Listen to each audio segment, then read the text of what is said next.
Welcome everyone to the episode 32 of the What Sales and Marketing Got to Do with It podcast. My name is Gemma Adair, founder and principal marketing consultant at Riata Consultancy. This podcast aims to delve deep into the minds of sales and marketing industry leaders, uncovering what keeps them up at night, what drives their passion, and how they execute successful strategies in both their personal and professional lives. I'm delighted to welcome Perry Steward, who is co-founder of MADX Digital. Great to have you, Perry, on the podcast. Hey, thank you very much, Gemma. Excited to be here. How are you doing today? How are you doing? Doing good. It's cold, so I've got a hot cup of tea with me. Amazing, amazing. So please introduce who you are and what you do. Yeah, thank you. So I'm co-founder at MADX Digital. We're an SEO agency that's focused on driving organic search and traffic to businesses' websites. We primarily focus on technology and software companies. That's kind of comes down to my experience in the world. But yeah, I've been working in the tech industry my entire career, and I've been working on SEO since about 18 years old. Yeah, and that's pretty much what we do. Brilliant. I think you're in a good space, right? Marketing's evolving and tech's evolving, so that's a great spot to be in. You mentioned there that you've been doing SEO from as early as 18. Take us back. When and where did your marketing journey begin? Yeah, I mean, that's a great question. It was when I actually probably started when I was around 16 or 17. And I don't know if you've ever seen them before, but I'm sure you've seen the films like American Pie, where they would have those American red party cups. So I actually didn't start in tech, but kind of started more on the retail side of things, and had the bright idea that selling these cups online would be a good little bit of like bit of pocket cash. So me and a friend started this business just from our hometown in Norfolk, and we actually became the top sellers on eBay, Amazon, and we actually ranked number one in Google for like keywords like buy red cups. And I had zero experience, didn't know how to make websites, but managed to learn all of this through that project. And also, yeah, learned loads about Google and the way that it operates. So kind of took that experience to university, and then kind of landed my first few gigs from being able to talk about my experience with building that business up. And then from there went on to doing more consultancy-based roles, and then finally MADX Digital, which is the agency that I'm working at today. Awesome. And it's you and another co-founder, correct? Yeah, so me and Tony, so we actually met together on a previous project that I started. So we've actually started a few of our own technology businesses as well on the side of MADX, and we met on the first one of those together. And Tony had the great idea about writing about what we were doing on other publications, not just on our own website, which started to get us leads through, and people saying like, "Hey, we can see what you're doing with your own technology. Could you do this for our technology platforms as well?" And that's kind of how I started learning about digital PR, not just about on-page SEO as well. That's incredible. And just out of curiosity, have you faced challenges along the way in your marketing journey? And what were they and how did you overcome them?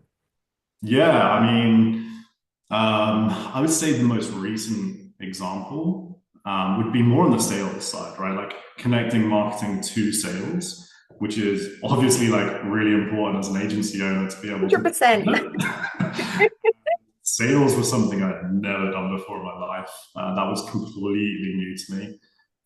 So like learning how to, go through the discovery phase, proposals, pitching, and then after sales, onboarding clients successfully as well. Like, that touch point in that onboarding phase is so important for setting up that successful project.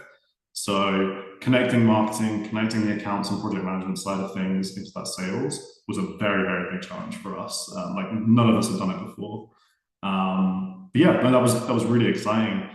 I suppose how we overcame that was just through a lot of research. HubSpot is obviously a great resource for learning how to do those things. And because of that, we use HubSpot as our CRM, right?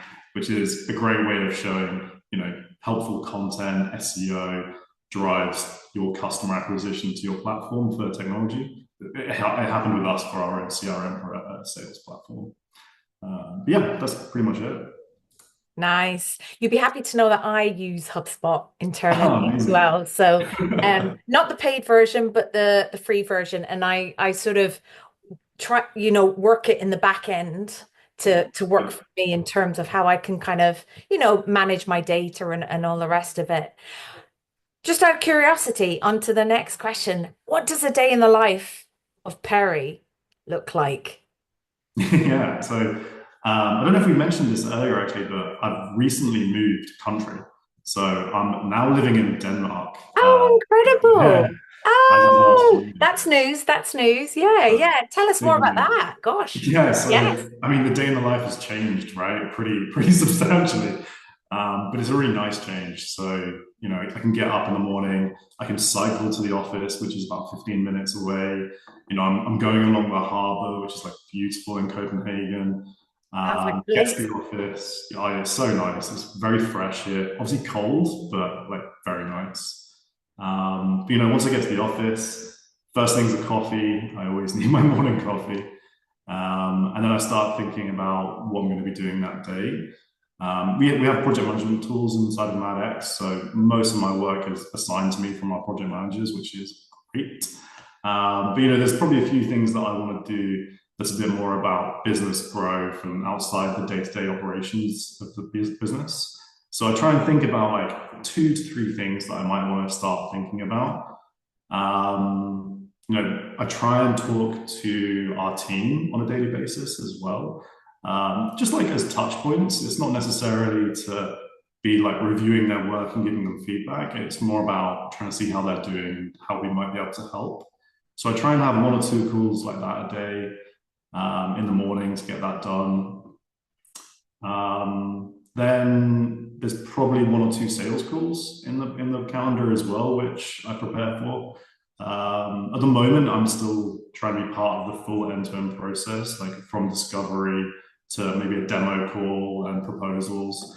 The reason I still like to be involved in that is because, you know, people's clients' perspectives of what they want and how they feel about SEO is changing very quickly at the moment with AI.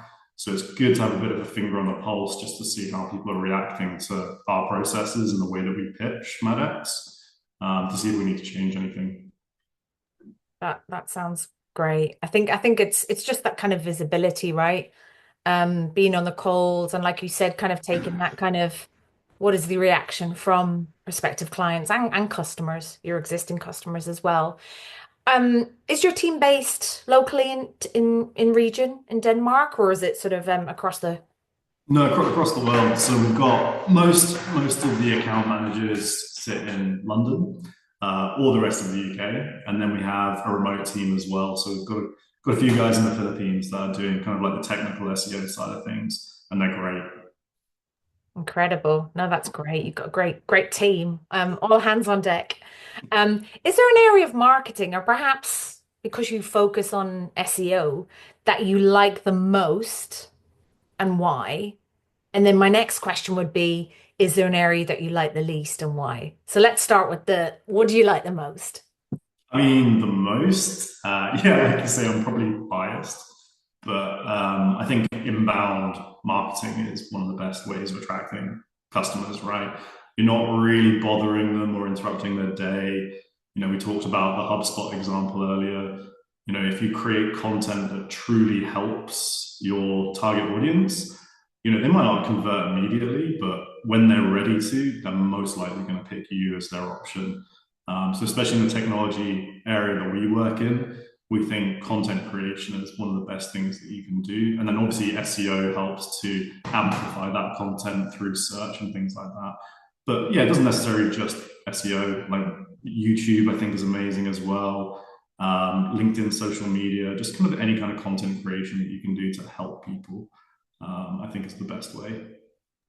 What do you like least and why? Yeah, I mean, I suppose the inverse, which is the outbound style, but I think there's room for outbound as long as you're doing the brand and authority aspects of content creation. as long as you've got kind of that authenticity behind the outreach, I think it's good to do. What I don't like seeing, and I'm sure you get this as well, is I get targeted with a ton of like get rich quick Yeah. schemes. Like, you know, we can 10x your agency revenue by not, Ditto. you know, Yes. all that kind Yeah. of stuff. I think it's horrible. Yes. Yes. Make a It's like, million in a month type thing. yeah, like I hate that approach. I think it's, you know, unauthentic. It's obviously not true. And it's just, it kind of reminds me of those old school pyramid schemes you used to get where people are selling, you know, creams and products to their friends and family to kind of work their way up. And it's just that digital version of that to me. So I really, really don't like that. I think it's a good point because I think there's, in my perspective, there's many factors as to why someone gets to where they get to. That it's a magnitude of different things. It could be, their upbringing, their background, their environment, their, you know, money from a money perspective, skills, experience. So I think to say to someone, oh, you can get rich within a month, or you can make this much. I mean, there's very much a lot of variables within that, and it depends, as you would know yourself, is mindset. What's the mindset of that individual to even get to that point? um yeah. Yeah. So it's an interesting one. From your experience, what are the misconceptions do you think people have about marketing?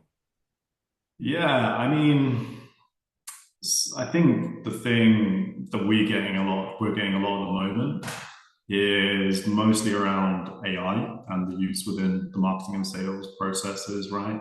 I think there's a lot of um, almost like conception that AI is going to solve everything, and we don't need these big marketing departments, we don't need big teams, we can automate everything.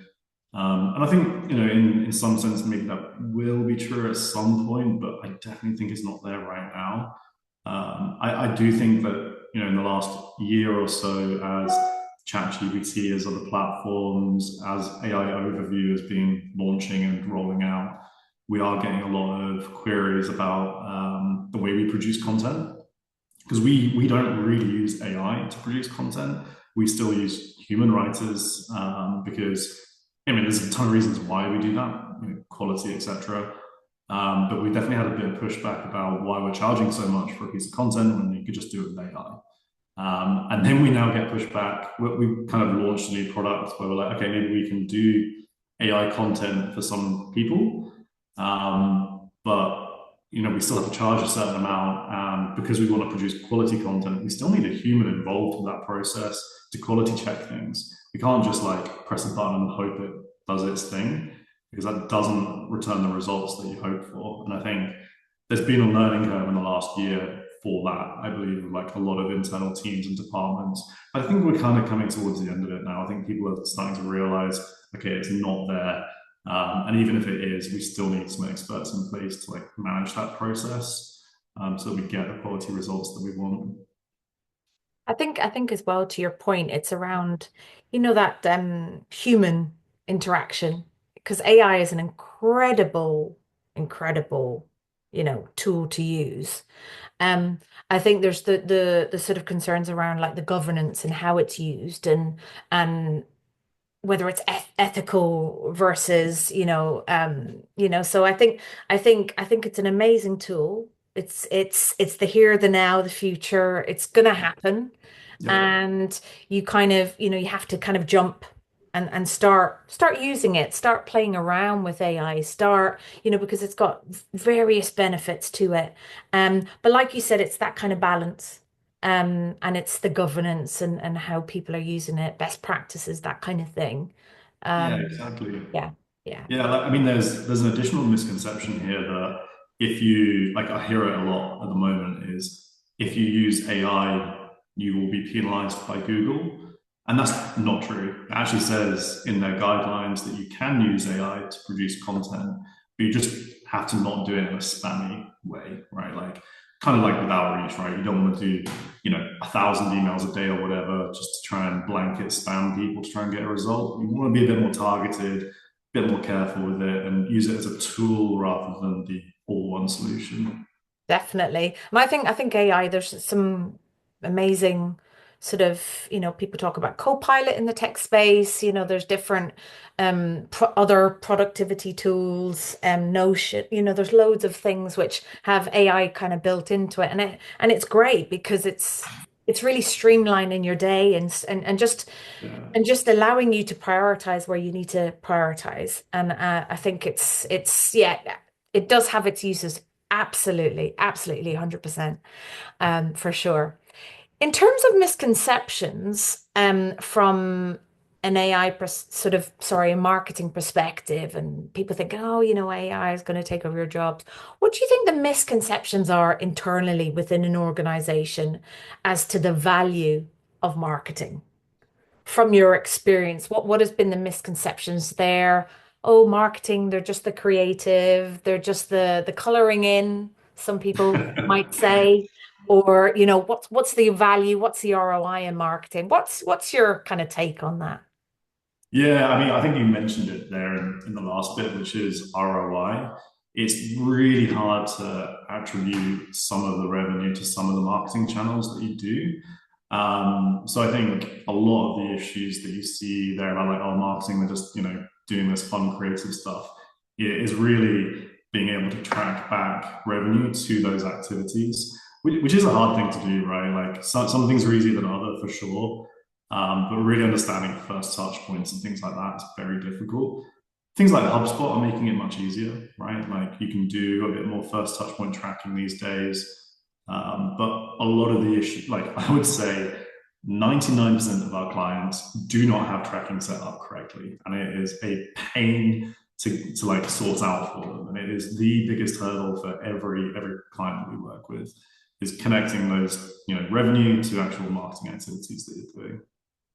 Definitely. And I think sometimes you kind of have to, I know from my perspective when I work, when I do sort of interim sort of resources, kind of working around the systems to in order to track. I do love a UTM code. You gotta love a UTM code or some kind of link to because I think from a marketing perspective, we're always kind of shouting about or trying to kind of get people to understand how marketing influences, whether it's directly from a campaign, let's say lead gen or something, but it's, marketing's job doesn't stop at just feeding top of funnel or whatever it might be. It's a 360 from top of funnel right through to customer advocacy, customer programs. It's a continuous loop and feedback. Whilst working with multiple different stakeholders, within the organization.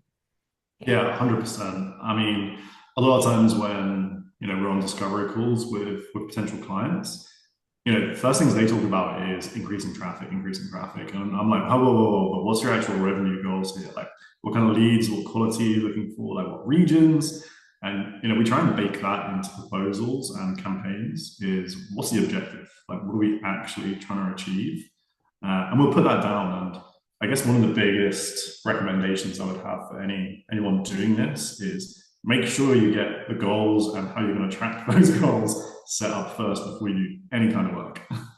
No, it's a very good point because unfortunately some organizations are quite mature in that sense where they've got like lead scoring, they can track, they've got their campaigns set up in the right way. From paid ads to how that kind of integrates with their sort of CRMs and stuff like that, glossy dashboards and all the rest of it. But in some cases, for the smaller organizations or the less mature, it's not so much. So yeah, it's a minefield sometimes. You mentioned there about sales and marketing. I'm a firm believer in sales and marketing alignment. What's your thoughts? Oh yeah, absolutely. I mean, I think it's critical, right? Having conversations with the sales teams allow you to understand the actual quality of the leads that you're producing through your activities.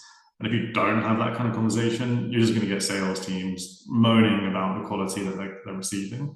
without actually doing anything to fix that problem. So, one of the things that we do is during our onboarding process is we make sure we interview the sales team, or at least ask for some kind of like recordings or anything that we can get to kind of understand, what their goals are, what kind of quality, what does quality mean to them, rather than just calling it an MQL, SQL. Like, what does that actually mean? Like, what kind of people are they?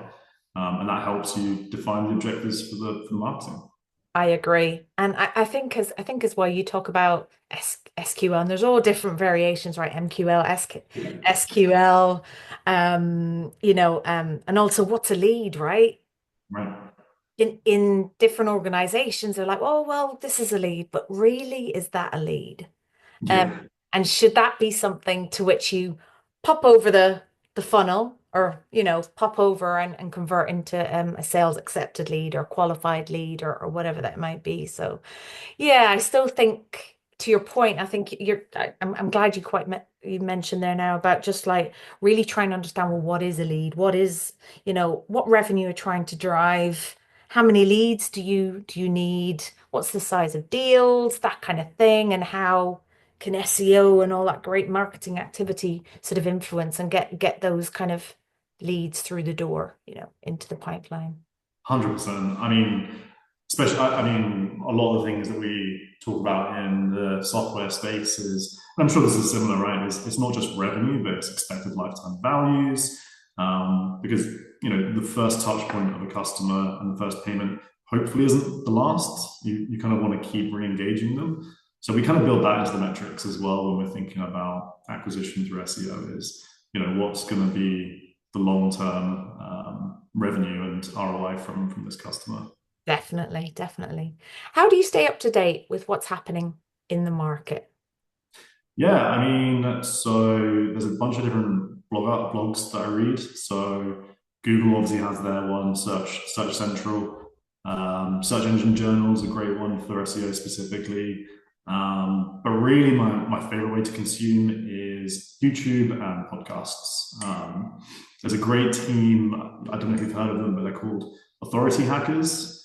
They've got like a blog, publication, and a podcast, and they do some really good SEO, digital PR type content, and I love their stuff. It's really good. Oh, brilliant. No, it's great that you can go to good sources to get some tips and best practices and little tricks on or hacks, as we like to call them, Yeah, on sort of ways to do things. And I think it's getting the right information as well because there's a lot of it's saturated out there with the information that's available, and it's kind of just really indicating what's right, what's true, what's authentic, that kind of thing. And I'm sure definitely, you experience that as well. definitely. If a young person wanted to get into marketing or, create their own agency or whatnot, what advice would you give them? Yeah, good question.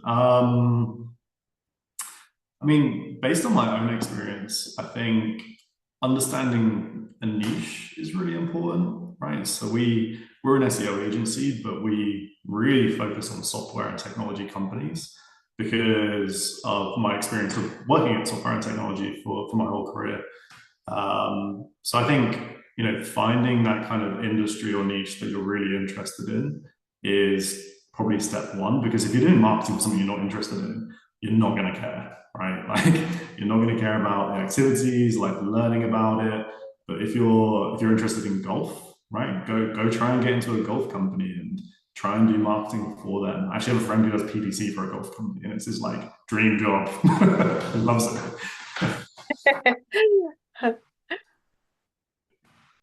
I think it's a very good point, right? It's that, you've got to do something you're passionate about, and also do the type of marketing that you have a passion in or that you have an interested in. Um, Work-life balance. How do you create balance between home and work?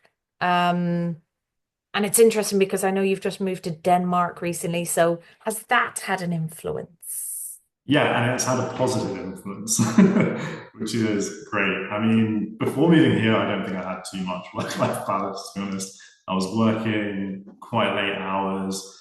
I mean, we were in a growth period of the business as well, right? Like we were trying to do, like you mentioned earlier when we were chatting before, wearing lots of different hats and bringing people on to take some of that responsibility. It was like a lot of work to kind of set those processes and teams up.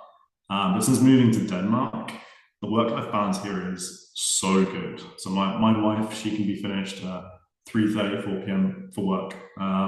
So I'm trying to kind of keep on that schedule with her. So like, I might start a bit earlier. So like, 8 o'clock, it's not even that early to be honest.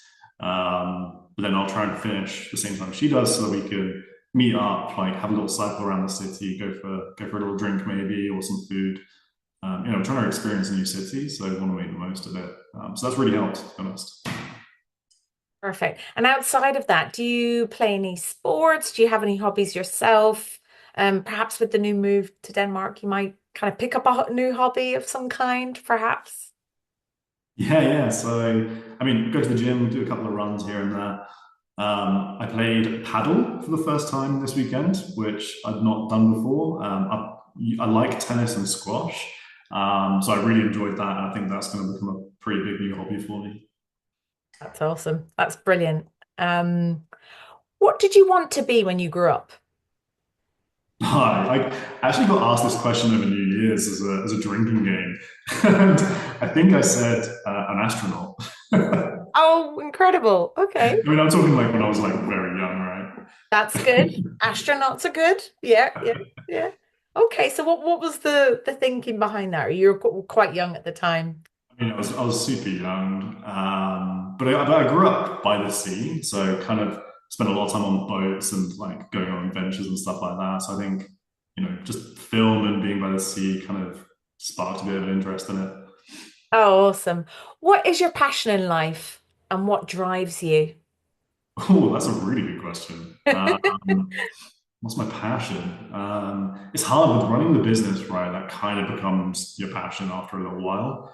Sure So does. that Yeah. takes up a lot of the passion. Um, But other than that, obviously, meeting up with friends. I love food, actually. So like food is a big thing in my life. In terms of cooking, going out to eat nice restaurants.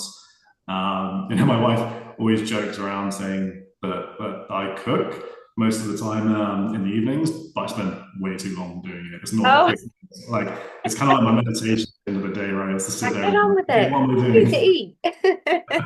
It's like, come on, Perry, it's like 8 o'clock. Oh, that's awesome. If you could speak to your younger self, what would you say to them? Ooh, probably to good question. What would I say?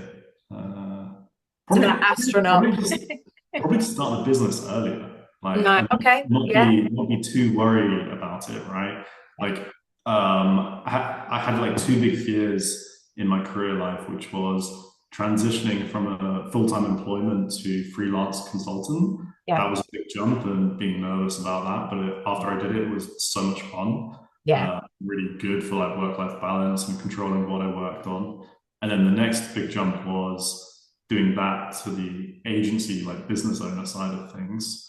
Again, there was fear of like not having that income and like what does that mean, like financially and things like that. But obviously you make these things work. Yeah, doing it early would have been nice because I still want to do another thing after MADX and keep doing this because it's really fun. Yeah. I think as well, like if I can talk from experience as well, it's only until you make that jump, and Yeah, then you're like, oh, okay, it's not so scary and daunting, and exactly. so it's lovely how you talk about that it's a staged or step process. You've got one, you've got two, you've got three, and I think you've just kind of talked about it there with the evolution of Perry and that what that looks like, which is really really cool. um where do you see yourself in 5 years? Yeah, I mean, I'm currently making my 5-year plan. So Yay! we talked earlier about 2025 goals. So Yes. one of the things I'm trying to think of at the moment is the 5-year plan. So obviously I run MADX with a co-founder, but we're trying to set the business up for long-term success. We think we've got something really good. We think it has the ability to grow substantially. Maybe we wouldn't be the people to be able to get it to that point. So we might be looking to get some investment at some point, or some help from a larger agency that has had that more global, wider experience. So I think that would be on the cards within that period. Coming from a technology background, we are starting to build our own AI platform as well. So, Oh, I mean, I'm nice. talking about AI lots. It's because it's really on my mind. But we're trying to create tools that experts can use to kind of facilitate the SEO and content workflows with AI. So Yes. what we were talking about earlier, right? Making sure there's people involved, but Mm, creating those processes and workflows that streamlines it a bit more.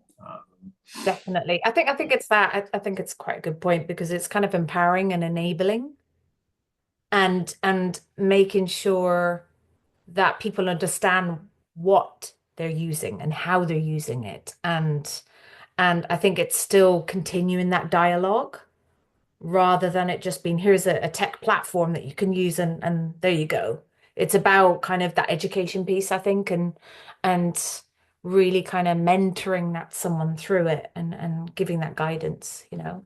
Um, Definitely. yeah, definitely. Um, what do you want to be remembered by?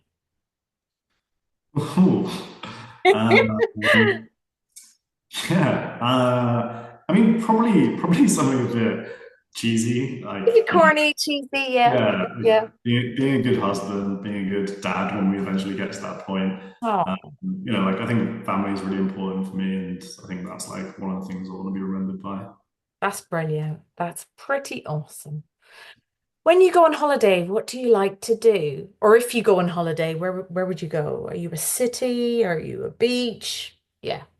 Yeah, I used to be an avid city goer and exploring and museums and things like that.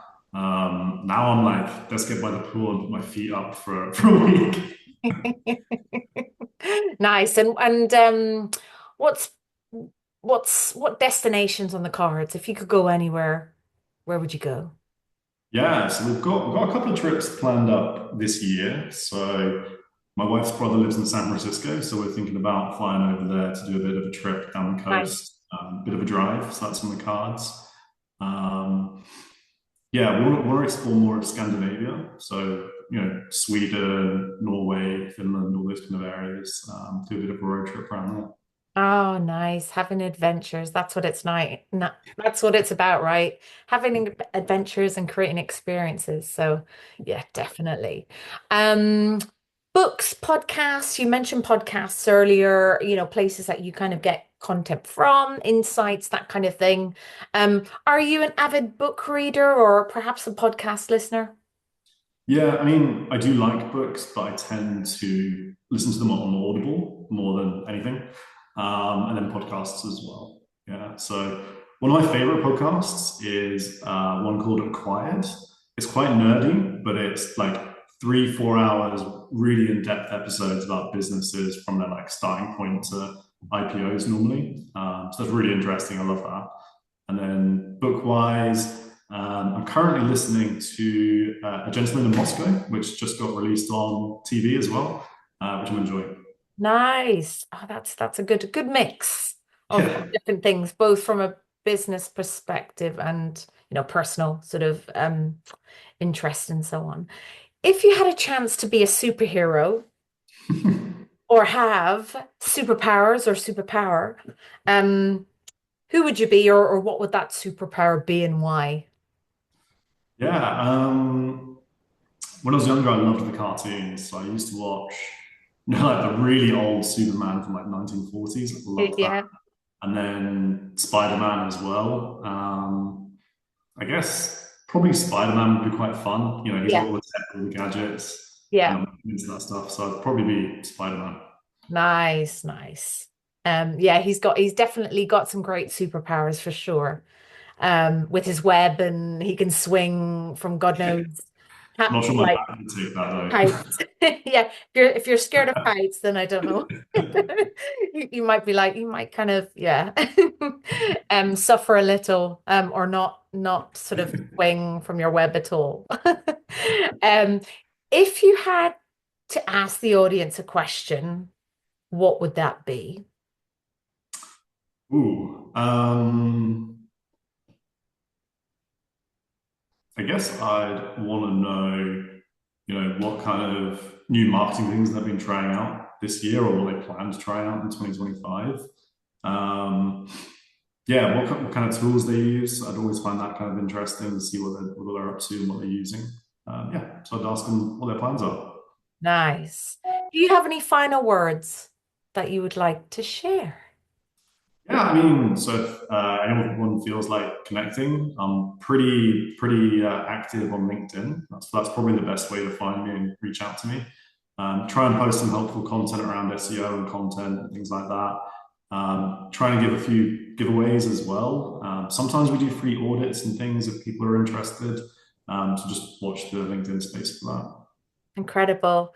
Well, thank you so much, Perry, to come onto the podcast. I think, it's really lovely just to hear your journey in marketing, your move to Denmark.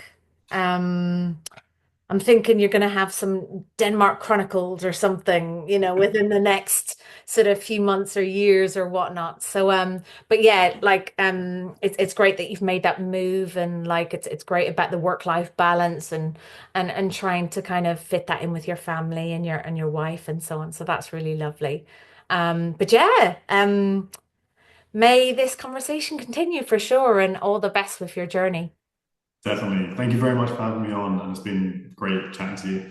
I know it took a little while to get it in, but really loved it. No worries, Perry. Thank you and have a great day. You Take do. care. Bye. Bye.